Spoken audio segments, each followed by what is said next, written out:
Hi everybody! Welcome to a new encounter. Today we are going to continue with our series on the history of Islam.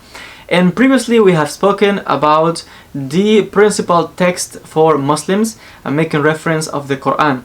Today we are going to speak about the prophetic traditions, known also as Hadith.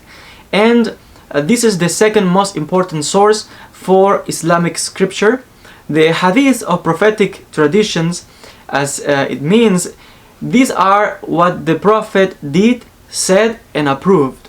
Because it is true that although the Quran explains things in a clear way, the Quran doesn't explain all the details but is more general.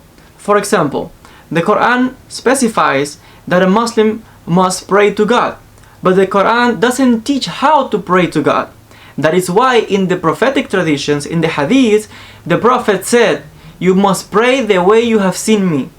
Meaning, then in the Hadith, we find how is that prayer should be done, according to the teachings, according to what the Prophet did, and according to what he approved.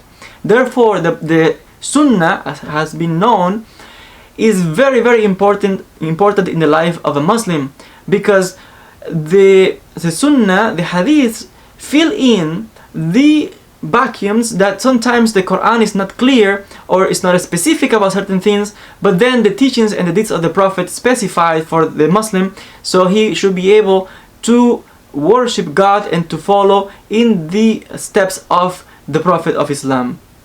And this is a very, very important source for the life of every Muslim around the world. It should be also mentioned that in the beginning, these prophetic traditions, the Sunnah, was not written down. Everything was orally and was handed down from the first companions of the Prophet. But later on, it was necessary to write it down. And not only that, because of the variety of oral traditions, there were many, many hadiths that needed to be classified, that needed to be corroborated. And then, with time, it developed within Islam. Islam has become known as the sciences of Hadith. Why? Because when many of these Hadiths were written down, we have to say that many people also invented new prophetic traditions for their own personal gains and for political reasons and many other things. Therefore, it was necessary to codify, to verify also the change of transmission back to the companions of the Prophet, to the Prophet himself. And because of this, many traditions were discarded and others were incorporated. In general, we could say that within Sunni Islam, 6 sources of hadiths are approved, and within Shia, only 4 are accepted. Then, regarding the hadiths, as I explained, not only the change of tradition had to be verified, meaning from whom this person heard and from whom he heard before and before until going back to the Prophet, but also the content of these hadiths. And that is why, regarding the many hadith compilations that we have, there are certain differences in the way that the text is written, sometimes in the application of or the opinion on certain topics, because it depends according to the oral change of transmission that these hadiths came down. And that's why, because of this, as I explained before, some groups in Islam accept certain sources of hadith and reject others. And this is very important, not only the change of transmission, but also the content of the hadiths. And something else that must be taken into consideration is the historical context in which the hadiths also were written down, the community, because to be able to understand the historical context should be able to give this scholar and the Muslim believer a clear understanding of the hadith also.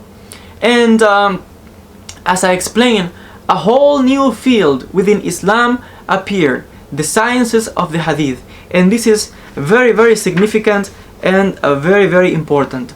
And as I explained, there is a clear relationship between the Quran and between the Sunnah, al-Sunnah, the hadith, the prophetic tradition.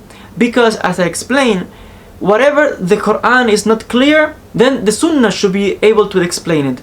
But even though, with the passing of time and the level of knowledge, it was going down and down, because we have to say that the level of knowledge of the scholars today is not the level of knowledge of the first scholars from the past and the companions of the Prophet. Meaning in the old days they are more closest understanding of the Quran, of the Hadith and everything than we have today. This is a reality. And because of these, sometimes even the Hadiths are not enough, it's not clear enough. That's why the ulama, the scholars, have to really come upon an agreement and have to discuss, analyze, and take many things into considerations when analyzing the prophetic tradition, when analyzing also the Quranic text.